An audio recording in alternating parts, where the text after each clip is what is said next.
हैं भैया, इधर लिखा है दादा, आधी रात का वक्त है, राजा उत्तानपाद जैसी पहुंचे हैं छोटी रानी के पास में, दरवाजे पर आवाज लगा रहे हैं, छोटी रानी दरवाजा खोलो। बार बार आवाज लगा रहे हैं, लेकिन रानी ने जब नहीं सुना तो बड़ी रानी की याद आई। आज पहुंचे हैं बड़ी रानी के पास में, आवाज को लगाया है तो देखते हैं महाराज बड़ी रानी ने देखा राजा मिलने के लिए आए हैं, कलाई को पकड़ा है, अंदर लेके पहुंची है महारानी। रात्रि को व्यतीत किया है, जैसे ही सुबह के 4 बजे हैं तो मुर्गा ने आवाज लगाई है। राजा ने देखा है कि सुबह के 4 बजे हैं। देखिए पहले के जमाने में गांव-गांव में मुर्गा पाले जाते थे, पहले घड़ी नहीं चलती थी, ये मोबाइल नहीं चलते थे। मुर्गा आवाज लगा देता था तो गांव के लोग, मोहल्ला के लोग जान जाते थे सुबह हो गया।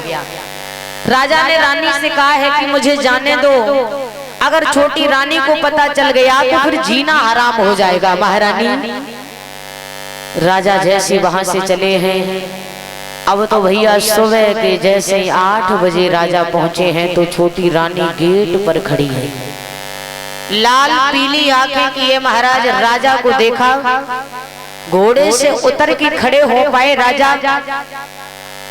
छोटी रानी बोली, मैं जानती हूँ आज की रात्रि आपने बड़ी रानी के यहाँ व्यतीत की है, शर्म नहीं आती है, इतना बड़ा धोखा मेरे साथ में किया है। राजा ने सोचा अगर हम थोड़े ढीले पड़ गए तो जो मेरे सर पे सवार हो जाएगी। राजा ने कहा शर्म नहीं आती है तुझे, एक वो भी मेरी पत्नी थी, मैं लौट के घर नहीं आ जाते थे, भोजन नहीं करती थी, सोया नहीं करती थी, इंतजार किया करती थी, लेकिन तू भी ऐसी पत्नी है।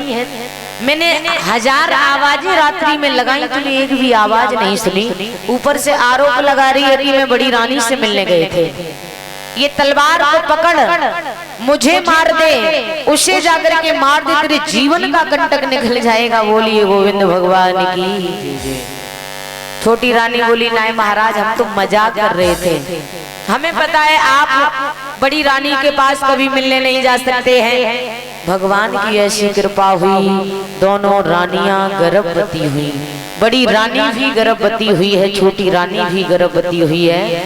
कहते हैं महाराज लिखा है, जब दया दृष्टि हो जाती है सूखी खेती हरियाती है, सूखी खेती हरियाती है, बाजिन मैया बन जाती है। ये भगवान की जब कृपा होती है, समय से पहले और भाग्य से ज्यादा कुछ मिलता नहीं है महाराज। आज 9 मास व्यतीत हुए हैं तो दोनों रानियों के गर्भ से बड़े सुंदर 2 बालकों का जन्म हुआ है। बड़ी रानी के गर्भ से एक बेटा पैदा हुआ और छोटी रानी के भी गर्भ से एक लाला का जन्म हुआ। धीरे धीरे कहते हैं महाराज, जब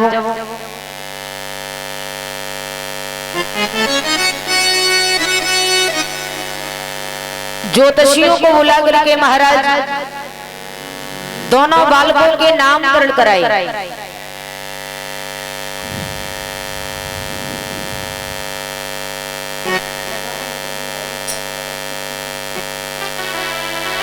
बोलिए कि नहीं आलाल की जय। एक छोटा सा भगवान का नाम है, क्योंकि माताओं को आलस आने लगता है।